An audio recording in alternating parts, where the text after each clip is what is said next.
Hello friends, welcome to new student lecture video from medical lab tech Subra. तो आज इस video lecture में हम लोग बात करने वाले हैं बायोकेमिस्ट्री के most important questions, multiple choice questions.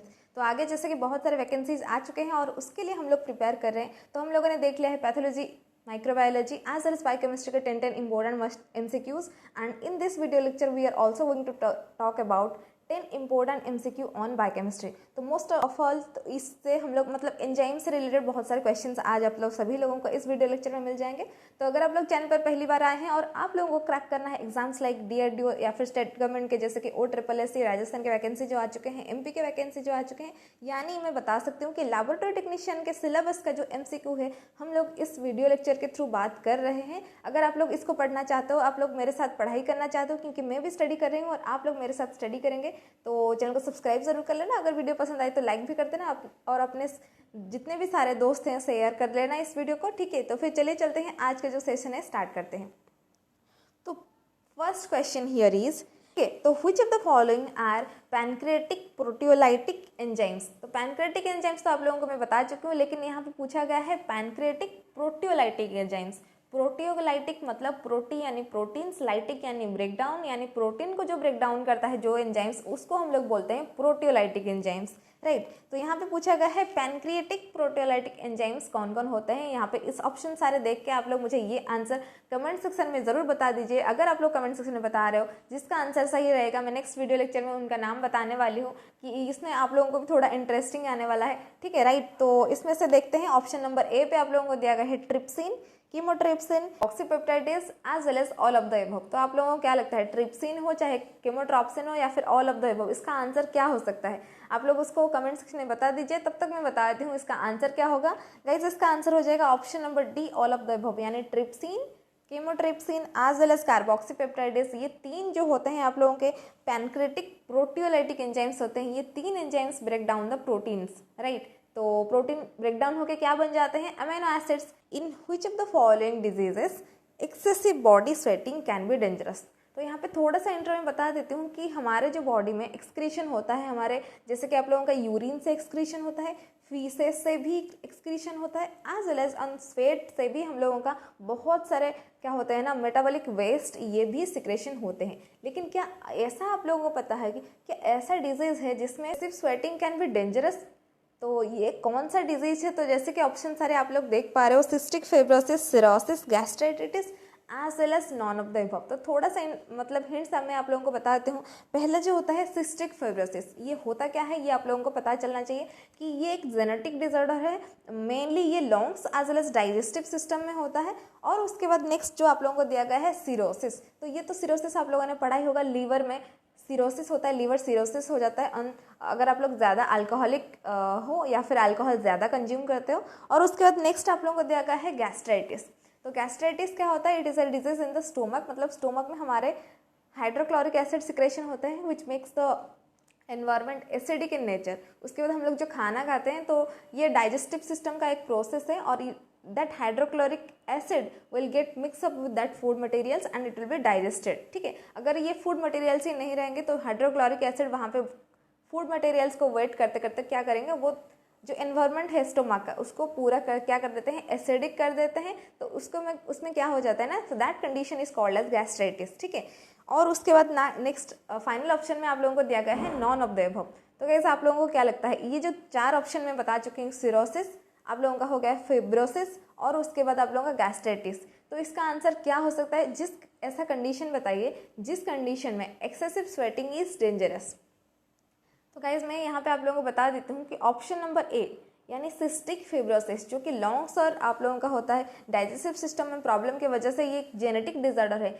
This will be the correct answer of this question. People with cystic fibrosis have salty sweat. तो इसमें सल्टी वेट का मतलब होता है हमारे स्वेट में सोडियम क्लोराइड, मतलब जितने सारे मिनरल्स होते हैं ये एक्सक्रीशन हो जाते हैं। सिस्टिक फिब्रोसिस उनका सॉल्टी स्वेट होने की वजह से ये जो मिनरल्स होते हैं ये बैलेंस नहीं हो पाते हैं, ये सब निकल जाते हैं थ्रू स्वेटिंग। तो बॉडी में क्या हो जाता है ना, डिहाइड्रेशन हो जाता है। अगर जितने सारे मिनरल्स होंगे ये अगर एक्सक्रीशन हो जाएंगे through sweating, through excessive sweating. तो इसी वजह से क्या हो जाता है ना, डिहाइड्रेशन हो जाता है। जब आप लोग कोई भी एक्सरसाइज ज़्यादा करते हो या फिर आप लोगों को एक हॉट वेदर एनवायरनमेंट मिल जाता है, तो ये कंडीशन होता है सिस्टिक फाइब्रोसिस का, जिसमें आप लोगों का सॉल्टी स्वेट एक्सक्रीशन होता है, रिलीज होता है। तो this will be the correct answer of this question.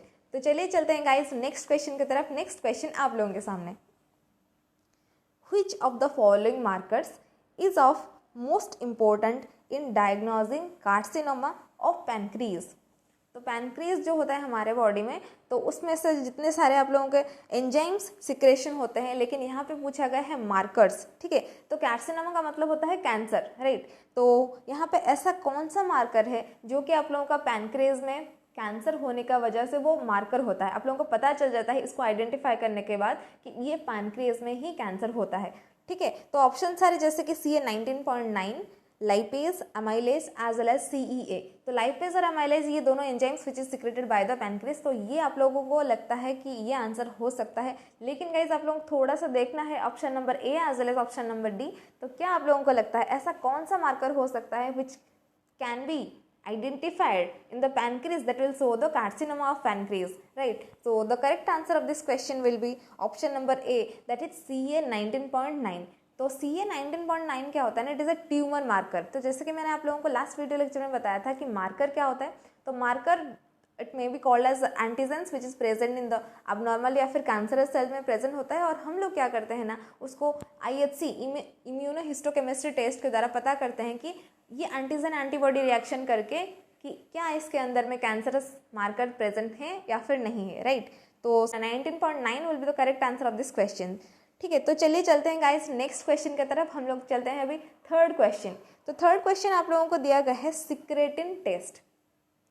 Secretin test is used to assess gastric acidity, pancreatic function, bile adequacy, salivary gland function। तो ये चार ऑप्शन को आप लोगों को थोड़ा सा डिफाइन करना है, अपने दिमाग में एनालिसिस करना है कि एक्चुअली होता क्या है।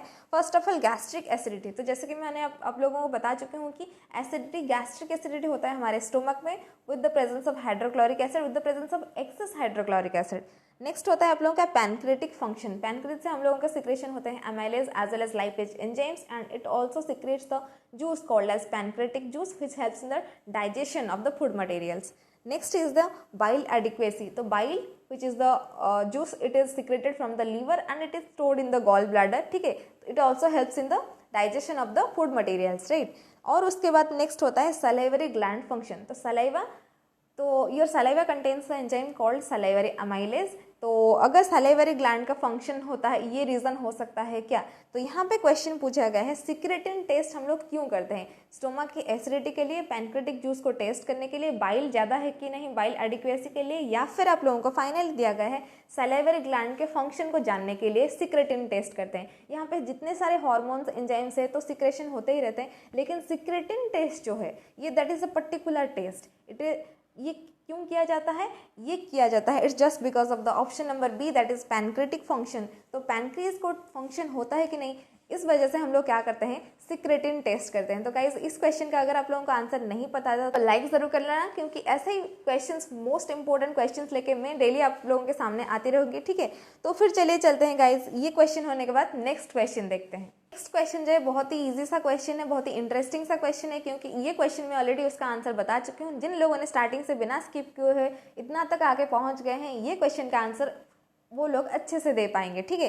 तो amylase is secreted by the, amylase enzyme which is secreted by the, ये कहाँ से आप लोगों का सिक्रेशन होता है, pancreas and salivary gland, small intestine, large intestine as well as kidney. तो यहाँ पे आप लोगों को पूछा गया है ये अमाइलेज एंजाइम जो होता है ये कौन से ऑर्गन से हमारे बॉडी में सिक्रेशन होता है।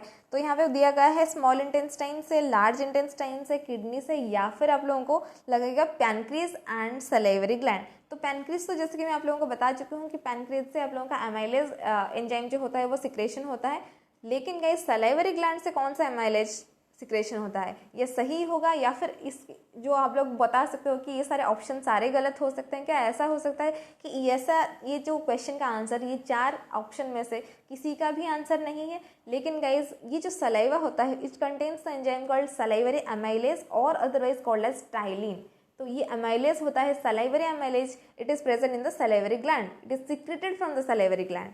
तो इसका आंसर हो जाएगा ये जो अमाइलेज होता है it is secreted by the pancreas as well as the salivary gland. तो ये हो सकता है। एंड उसके बाद नेक्स्ट क्वेश्चन की तरफ चलते हैं। नेक्स्ट क्वेश्चन जो है वो और एक एंजाइम को लेकर है। Lipase is a pancreatic enzyme. तो जैसे कि मैं तो ऑलरेडी बता चुकी हूँ कि पैनक्रियाज से 2 एंजाइम सिक्रेशन होते हैं, उनका नाम है amylase as well as lipase.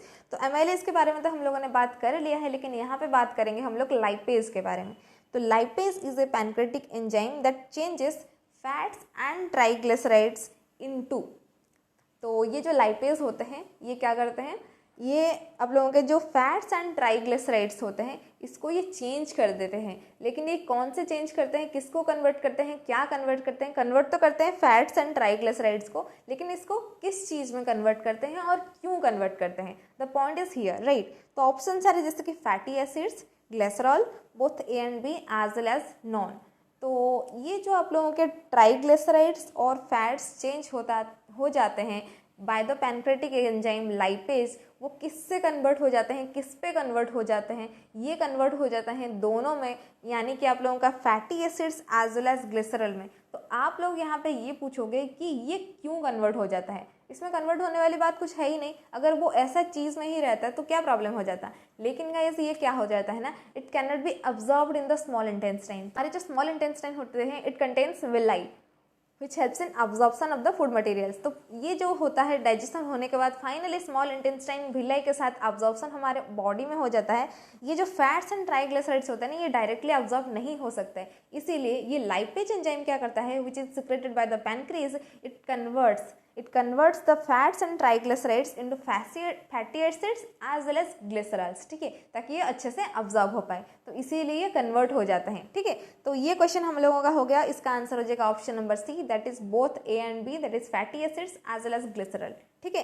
तो चलिए चलते हैं नेक्स्ट क्वेश्चन की तरफ। नेक्स्ट क्वेश्चन भी एंजाइम के ऊपर है। तो जैसे कि मैं बता चुकी हूँ कि हम लोग आज एंजाइम के रिलेटेड बहुत सारे क्वेश्चंस, बहुत सारे नहीं 10 इंपॉर्टेंट मल्टीपल चॉइस क्वेश्चंस हम लोग बात कर रहे हैं। अगर आप लोगों को वीडियो पसंद आ रहा है तो वीडियो को लाइक करना मत भूलना, ठीक है। तो अल्कालाइन फॉस्फेटेज यानी हम लोग उसको शॉर्ट फॉर्म में बोलते हैं ALP test. ALP is an enzyme found in, तो अल्कालाइन फॉस्फेटेज एंजाइम जो है ये कहाँ पे मिलता है आप लोगों को? लीवर में, बिलियरी ट्रैक्ट एपिथेलियम में, बोन्स में, एज वेल एज आप लोगों को दिया गया है ऑल ऑफ द एबव। तो आप लोगों को पता होगा अल्कालाइन फॉस्फेटेज जो होता है वो प्राइमरीली मिलता है आप लोगों को लीवर में। तो क्या आप लोगों को लगता है कि option number A will be the correct answer, या फिर आप लोग ऑप्शन नंबर डी को भी थोड़ा देखोगे? दिया गया है आप लोगों को ऑल ऑफ द एबव, क्योंकि ये लीवर में, बिलियरी ट्री एपिथेलियम में, बोन्स में एज वेल एज ये 3 चीज़ों में आप लोगों का प्रेजेंट रहता है अल्कालाइन फॉस्फेटेज एंजाइम। ये थोड़ा सा ध्यान रखना है आप लोगों को। अगर क्वेश्चन में ये पूछा है कि alkaline phosphatase enzyme is mainly found in, primarily found in आप लोगों को पूछा है, तो आप लोगों को ऑप्शन नंबर ए लीवर पे टिक कर देना है। लेकिन अगर आप लोगों को पूछता है ये 3 ऑप्शन देके फिर ऑप्शन नंबर डी में आप लोगों को ऑल ऑफ द अबव दे देता है और उस क्वेश्चन में आप लोगों को प्राइमरीली फाउंड नहीं लिखा है या फिर मेनली फाउंड नहीं लिखा है, तो आप लोगों को ऑप्शन नंबर डी यानी all of the above choose करने लगा है। क्योंकि ALP जो होता है, अल्कालाइन फॉस्फेटेज एंजाइम जो होता है, it is found in liver, biliary tract epithelium as well as it is also present in the bones, ठीक है। तो इसीलिए option number D will be the correct answer of this question. So let's talk about ACP, acid phosphatase. Alkaline phosphatase के बारे में हम लोगों ने बात कर लिया है, अभी हम लोग बात करेंगे एसिड फॉस्फेटेज के बारे में। तो acid phosphatase is widely distributed and found in higher concentrations of the, जैसे कि अल्कालाइन फॉस्फेटेज होता है वैसे एसिड फॉस्फेटेज ऐसे कौन से ऑर्गन में प्रेजेंट रहता है, प्राइमरीली फाउंड होता है? तो ऑप्शन सारे जैसे कि लीवर, RBCs, प्रोस्टेट या फिर ऑल ऑफ द एबव। तो लीवर हो सकता है RBC यानी रेड ब्लड कॉर्पस्कल्स और otherwise called as erythrocytes. Option number C पे आप लोगों को दिया गया है प्रोस्टेट एंड फाइनली दिया गया है ऑल ऑफ द एबव। मैं यहाँ पे बता दूं कि ये जो एसिड फॉस्फेटेज एंजाइम होता है ये कौन से जगह पे प्रेजेंट होता है गाइज? ये प्रेजेंट होता है आप लोगों के लीवर पे, ये भी प्रेजेंट होता है एरिथ्रोसाइट पे। Acid phosphatase enzyme is also present in erythrocytes as well as in prostate. तो ये जो थोड़ा सा इंपॉर्टेंट है, इसको आप लोगों को ध्यान रखना है। ऐसे ही अल्कलाइन फॉस्फेटेज के रिलेटेड हम लोगों का वो SSC एग्जामिनेशन में क्वेश्चन पूछा गया था। तो हो सकता है अदर स्टेट बोर्ड क्वेश्चंस या फिर सेंट्रल गवर्नमेंट में भी ऐसा क्वेश्चंस आ जाए कि अल्कलाइन फॉस्फेटेज या फिर एसिड फॉस्फेटेज के बारे में ये कहाँ पे मेनली मिलता है, ये क्वेश्चन आप लोगों को पूछा जा सकता है, राइट। तो इसीलिए इसका आंसर आप लोगों ने देख लिया, जैसे कि option number D all of the above, यानी liver, red blood corpuscles as well as prostate, ये 3 जो आंसर होंगे option number D all of the above will be the correct answer of this question. तो फिर चलिए चलते हैं guys, आज का नेक्स्ट क्वेश्चन देखते हैं। नेक्स्ट क्वेश्चन भी एक एंजाइम के ऊपर है, that is the SGOT. SGOT is otherwise called as AST, aspartate aminotransferase enzyme, is an enzyme mainly found in। तो ये SGOT या फिर AST एंजाइम जो होता है ये कहाँ पे प्रेजेंट होता है? तो जैसे कि ऑप्शन आप लोग देख पा रहे हो, तो हार्ट मसल में हो सकता है, या फिर लीवर सेल्स में हो सकता है, या फिर आप लोगों का स्केलेटल मसल में हो सकता है। तो गाइज आप लोगों को क्या लगता है, एस्पार्टेट अमीनोट्रांसअमीनेज होता है, ये वाला एंजाइम कौन से कहाँ पे प्रेजेंट रहेगा? Option number D will be the correct answer of this question, all of the above. ये हार्ट मसल में, लीवर सेल्स में, as well as skeletal muscle में प्रेजेंट होता है। ये 3 चीज़ें जो होता है, ये 3 चीज़ में प्रेजेंट रहता है ये SGOT और AST एंजाइम, ठीक है। और उसके बाद SGOT के बारे में हम लोगों ने देख लिया, और हम लोग देखने वाले हैं SGPT एंजाइम के बारे में। तो SGPT जो होता है उसका फुल फॉर्म आप लोगों का होता है serum glutamic pyruvic transaminase. SGPT is found in a variety of tissues. तो SGPT जो एंजाइम होता है ये आप लोगों के बहुत सारे टिश्यूज में प्रेजेंट रहता है। It is present in variety of tissues, right, but is mainly found in. तो ये अगर बहुत सारे टिश्यूज में प्रेजेंट रहता है, लेकिन क्वेश्चन यहाँ पे ये पूछा गया है इट इज मेनली फाउंड इन, ये मेनली कौन सा ऑर्गन ऐसा है जिसमें प्रेजेंट रहता है? तो SGPT का फुल फॉर्म क्या होता है? Serum glutamic pyruvate transaminase. तो ये जो SGPT एंजाइम होता है it is mainly found in liver, kidney, lungs या फिर ऑल ऑफ द एबव। तो जैसे कि आप लोगों को पता होगा, जिस क्वेश्चन का answer all of the above दिया होता है, आप लोग क्या करते हो ना, ऑप्शन नंबर डी यानी ऑल ऑफ द एबव में सारे लोग विदाउट एनी क्वेश्चन इस पर टिक कर लेते हो। लेकिन गाइस यहाँ पे मैं बता दूं ये थोड़ा सही नहीं रहेगा ये वाला ट्रिक आप लोगों का, क्योंकि SGPT जो एंजाइम होता है it is primarily mainly found in the liver, ठीक है। तो इसका आंसर हो जाएगा option number A, that is liver will be the correct answer of this question. तो चलिए गाइस चलते हैं नेक्स्ट क्वेश्चन की तरफ। तो नेक्स्ट क्वेश्चन ये है, पे पूछा गया है क्रिएटिन काइनेज जो होता है ये कहाँ पे मिलता है? तो muscle, brain tissue, both A and B as well as none of the above. इसका आंसर क्या हो जाएगा गाइस? चलिए इसका आंसर देख लेते हैं। Creatine is a metabolic waste product of muscles, ठीक है। तो इसका आंसर आप लोगों को लग सकता है कि मसल हो जाएगा, लेकिन गाइस इसका आंसर जो है ऑप्शन नंबर ए के साथ साथ ब्रेन टिश्यू भी हो जाएगा। तो both muscle as well as brain tissue will be the correct answer of this question. तो क्रिएटिन काइनेज जो होता है it is a enzyme, it is mainly found in muscles as well as in brain tissues, ठीक है। किस condition में बढ़ जाता है आप लोगों को एलिवेटेड या फिर इंक्रीज पता चलता है कि क्रिएटिन काइनेज इस कंडीशन में करना चाहिए? मेनली आप लोगों का हार्ट अटैक कंडीशन हो गया, मसल इंजुरी हो गया। तो ये जो क्रिएटिन काइनेज होता है दिस इज ए प्रोटीन। तो ये प्रोटीन मेनली प्रेजेंट रहता है आप लोगों के मसल में as well as brain tissues में। एंड ये किस कंडीशन में एलिवेट हो जाता है, इंक्रीज होता है? ये मेनली इंक्रीज हो जाता है आप लोगों का हार्ट अटैक में as well as skeletal muscle injury में। ये सारे कंडीशन में आप लोगों का क्रिएटिन काइनेज जो होता है इट इज अ प्रोटीन, ये इट एलिवेट्स, इट इंक्रीजेस, ये बढ़ जाता है, ठीक है। एंड फाइनली आज का सेशन जो कंप्लीट हो जाता है। अगर आप लोगों को वीडियो पसंद आई तो लाइक करना मत भूलना और चैनल को सब्सक्राइब करते जाना, क्योंकि डेली ऐसे ही मैं आप लोगों के लिए लेके आऊंगी pathology, microbiology, anatomy, physiology as well as biochemistry के मल्टीपल चॉइस क्वेश्चंस, जिसके वजह से आप लोगों को बहुत सारे एग्जाम्स आप लोग क्रैक कर पाओगे। मैं पढ़ती हूँ, अगर आप लोग मेरे साथ पढ़ना चाहते हो और आप लोग चाहते हो कि मैं आप लोगों के साथ लाइव क्लासेस स्टार्ट कर दूँ, कि जैसे कि हम लोगों के साथ एक ग्रुप डिस्कशन होगा, मैं क्वेश्चन पूछूंगी और आप भी कमेंट सेक्शन में क्वेश्चन पूछेंगे और हम लोगों का लाइव इंटरेक्शन होगा। तो आप लोग कमेंट सेक्शन में ये लिख दीजिए कि वी वांट लाइव क्लासेस, ठीक है। तो फिर चलते हैं in the next video lecture, हम लोग मिलते हैं। तब तक के लिए इस वीडियो को अच्छे से देखते रहिए, अच्छे से पढ़ाई करते रहिए। Thank you.